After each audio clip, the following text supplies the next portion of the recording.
Salut à tous, c'est Benki de la sellerie tout simplement, c'est reparti pour une nouvelle vidéo. Là je vais vous montrer comment on positionne donc pour essayer d'économiser un maximum de matière. Je n'ai pas encore de logiciel, je vous invite à aller voir sur Sailrite, je vais mettre le lien dessous, S-A-I-L-R-I-T-E. Ils ont un super outil de calcul, bon moi je ne l'ai pas encore, ça va venir, on l'espère. Donc je vais vous montrer comment on fait pour essayer d'économiser un maximum la matière, justement lorsqu'on a préparé les morceaux qu'on a besoin. Donc dans des précédentes vidéos, vous avez pu voir comment on fabriquait les morceaux. Il faut savoir que tous les coussins, ils vont avoir un dessous. Donc déjà, le dessous, ça va être de la grille. Donc je l'enlève. Il y en a un, le dessous, c'est exactement... Le dessous, c'est exactement le même. Pardon. Le dessous, alors dessus, ça c'est bon. Dessous, ça c'est pas bon. Dessous, ça c'est pas bon. Donc je les enlève. Il n'y en a que deux. Sur les trois coussins à faire, puisque l'autre au niveau de la grille, je l'ai déjà fait et j'ai déjà coupé ma matière au-dessus. Donc il y avait trois coussins. Ben, je vous montre un petit peu le schéma d'œuvre que je me suis fait avec des numérotations en chiffres romains. Donc ça donne ça ici. Voilà. Ça, c'est le travail qui va être pour un peu plus tard. Donc là, le grand 1, donc je l'ai fait ces jours-ci et je vous l'ai montré en vidéo. Et ensuite, j'ai fait aussi le 2, le 3 et le 4, pareil. Donc là, en fait, on va découper la matière sur le 2, 3 et 4, comme vous pouvez le voir ici. 2, 3 et 4. Sauf que le numéro 3, celui du milieu ici, il est identique le haut et le bas, donc je vais faire juste le dessus. Allez, ça part de là, je vous montre tout ça, comment on fait, voilà, donc on étale, c'est pour ça que c'est intéressant d'avoir une grande table lorsqu'on fait la sellerie, c'est justement pour pouvoir positionner les morceaux et essayer d'économiser au maximum de matière. Donc le côté vu, il va aller sur le côté qu'on a besoin, sinon on va les faire à l'envers, dessus. Donc vu, hop. Donc tant qu'à faire, autant les positionner sur ce qui nous intéresse le mieux, dessus. Bon c'est pas tout à fait dans le meilleur des sens, mais bon. Pour économiser la matière, je vois pas trop ce qui va me permettre d'économiser un bloc de matière. Vue, ah ouais. Vue. Donc ça va dessous. Vue comme ça. Dessous. Dessus. Celui-là il est marqué dessus. À l'envers. Voilà, donc là ça c'est bon.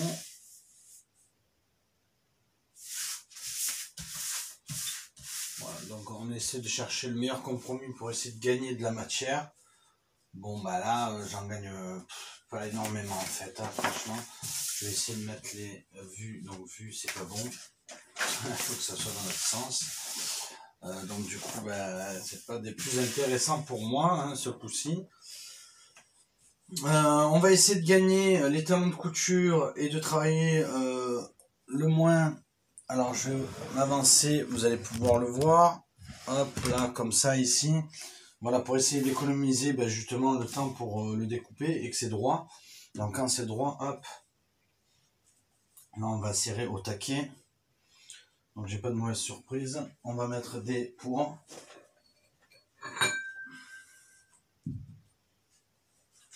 Voilà. Donc pour le premier morceau. Pour le deuxième, on va faire pareil.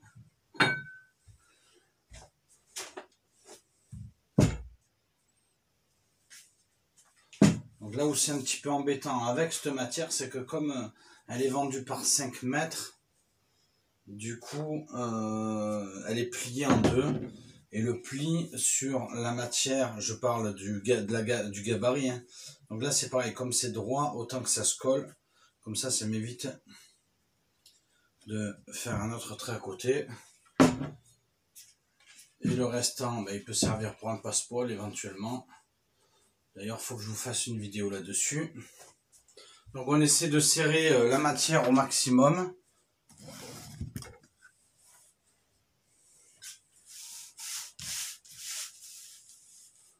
Donc là, à mon avis, c'est pas bon là-bas.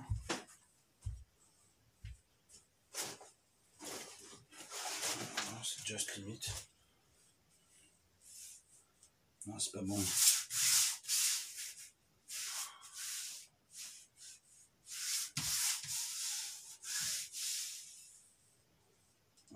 On va serrer au taquet, tant pis. Là, je viens jusque là. Et là, si je fais comme ça me permet de gagner. Ça me permet de gagner un peu, mais le problème, c'est que je peux pas le mettre. Et ça, c'est bien dommage. C'est dommage, je peux pas le mettre. Je peux pas le mettre. Et si je le tourne dans l'autre sens, est-ce que je gagne un tout petit poil?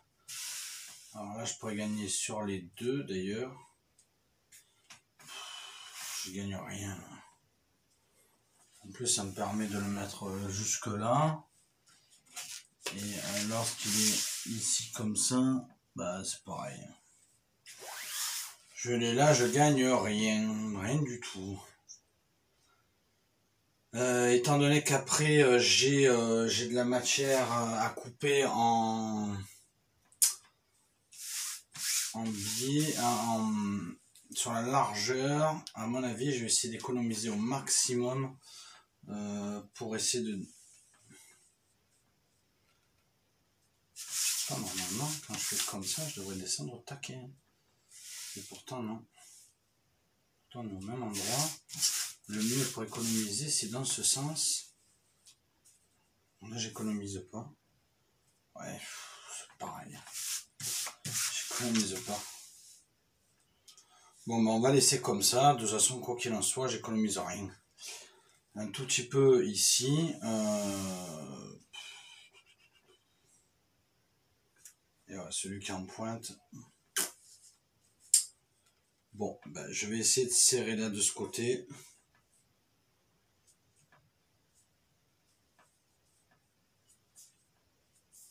Voilà, donc là, j'ai serré de ce côté. Je vais mettre du poids. S'il m'en reste, il me reste un.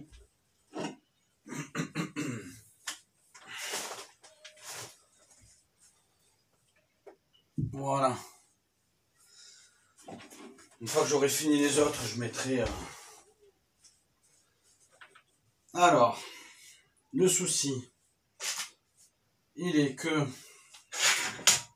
si on utilise du stylo sur le tape blanc, il y a un fort appareil qui passe à travers.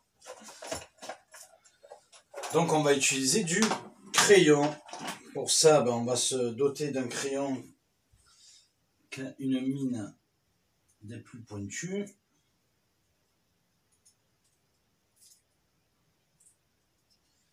Voilà, donc avec le taille crayon.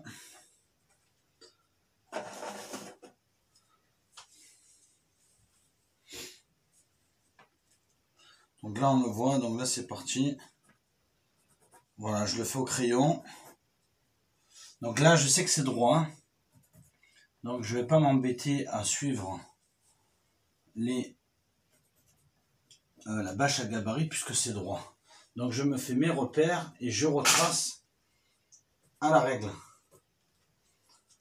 Je vais retracer à la règle.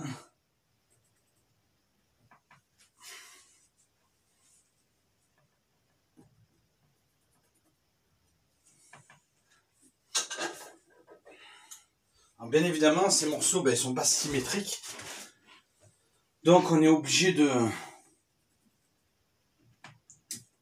les commencer par un endroit. Généralement, on va commencer à attaquer par l'endroit qui va se voir le moins lorsqu'on va les assembler. Donc lors de l'assemblage, contrairement à certains professionnels, moi je ne le fais plus. Avant, je prenais des cotes, je mettais des traits un petit peu de partout pour savoir où je vais tomber. Là, les traits, je vais les faire uniquement dans les angles pour que ça tombe pile poil. Et entre les angles, je vais agrafer. Voilà, donc c'est un peu plus long.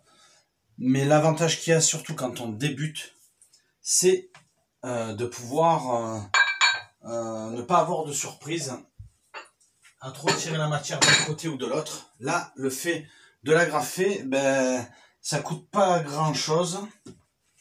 On va simplement réécrire par morceaux pour qu'on s'en rappelle. Donc ça, c'est le dessus du numéro 4. Et là, il y avait un chiffre 2. Donc j'avais quand même fait un chiffre 2 pour voir le sens de la matière.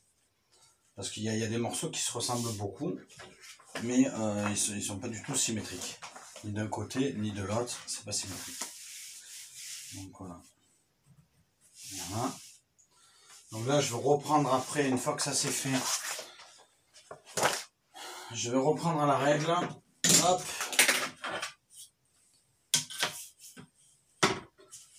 Je reprends la règle.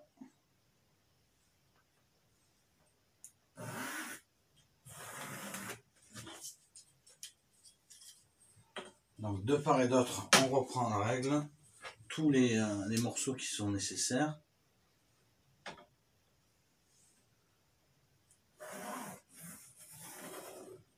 Voilà. Ainsi, là, on gagne du temps. Sur les autres, on les a repérés. Je ne les ai pas enlevés avant parce que je ne les avais pas repérés avec des écritures. Donc là, maintenant, je mets les écritures en place. Donc dessus, pardon. Dessus, et c'est le numéro 2. Voilà. Donc celui-là, c'est bon.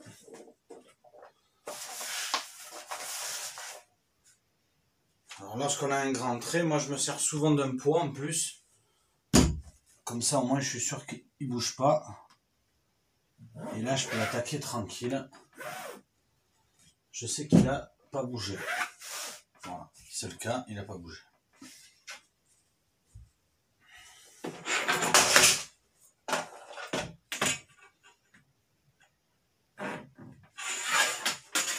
Voilà, donc ça c'est bon. Pour celui-là aussi, il a été marqué.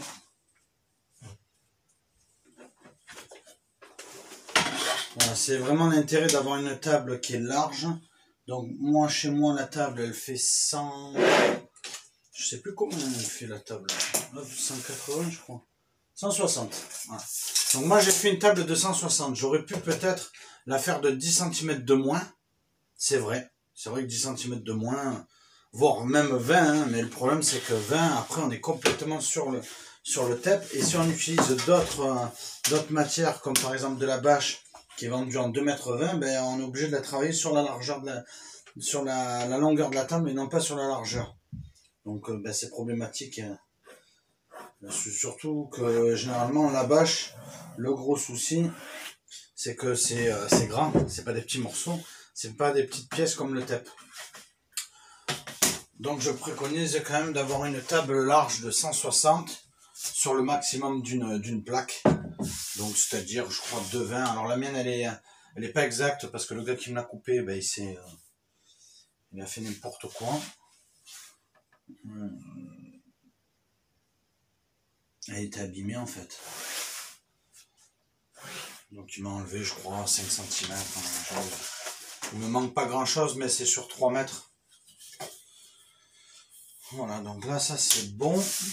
Par contre, là j'ai pas fait le trait ici.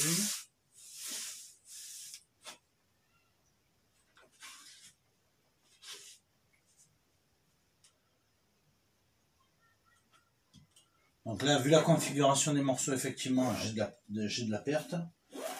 Mais en soi, bon, ça va, puisque j'avais quand même fait un devis avec pas mal de matière dessus. Donc là, ça c'est le morceau 3.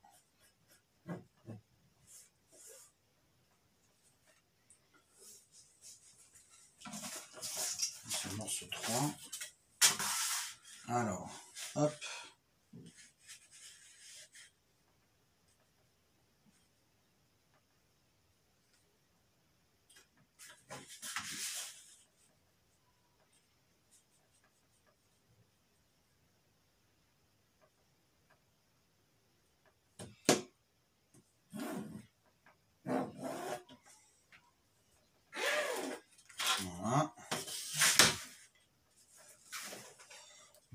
même si c'est hors champ de la caméra, on m'entend quand même.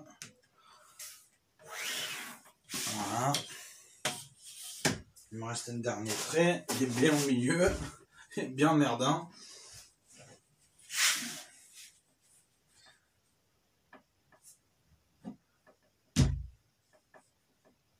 Voilà, j'utilise des poids comme ça me permet de... Voilà. Donc là on est bon. Maintenant je vais passer à la coupe. Je vais tailler mes morceaux que j'ai besoin en plus au niveau des bandes pour faire le tour. Et on ira à la couture après par la suite. Voilà, vous savez comment on fait pour essayer d'économiser la matière en ayant tous les morceaux. Bien évidemment, aujourd'hui, il existe des logiciels que je vous ai déjà donné la référence tout à l'heure. Et vous la retrouverez dessous pour y aller, pour y accéder. Ou au besoin, ben, vous me laissez un commentaire pour me le redemander. Parce que je ne suis pas un robot et qu'il m'arrive de faire des erreurs, notamment lors de la mise en vidéo. J'ai pas forcément un temps mémorable pour tout ça. Donc merci à vous tous de m'avoir suivi jusqu'à maintenant. Si vous n'êtes pas abonné, ben abonnez-vous à ma chaîne. Et puis sinon, likez, partagez sur les réseaux sociaux. Allez voir les photos, puisque je mets maintenant toutes les photos. Il n'y a pas que les photos de formation. Il y a aussi toutes les photos que je prends au fur et à mesure. Je fais pas que de la vidéo. Il y a des... voilà, je prends par étapes. Comme ça, au moins, vous savez comment je fais, où je procède. Si le client me suit actuellement, ben, du coup, il sait aussi où j'en suis et à quelle étape. Voilà. À bientôt. Salut!